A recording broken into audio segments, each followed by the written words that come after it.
Once my yarn is attached to my crochet hook with this slip knot, it's time to make a chain stitch.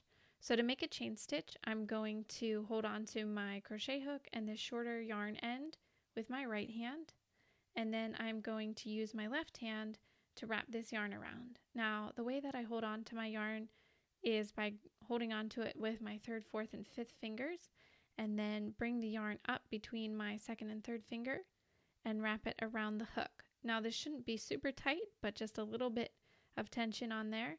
And then with my thumb and index finger, I'm going to grab that slip knot, and then I'm going to use my crochet hook to pull this yarn that I just wrapped around through this loop on my hook.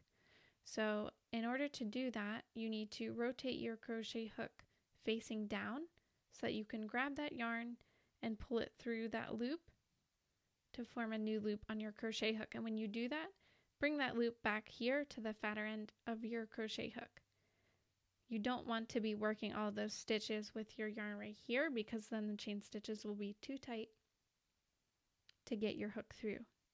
So let's work another chain stitch. Holding on to your shorter yarn end and your crochet hook with your right hand, use your left hand to wrap the yarn around your hook, and then holding on to this, which is now your slip knot and chain stitch, with your thumb and index finger. Hold that tight while you use your right hand to pull this yarn that you've wrapped around with your hook facing down through that loop to form another loop. And now you can see that you've made 2 chain stitches. This is your first chain stitch, this is your second chain stitch. So I'm going to do that again. Holding on to this shorter yarn tail and hook with my right hand, I'm going to wrap the yarn around and then grab this with my thumb and index finger, rotate my hook down, and pull the yarn through.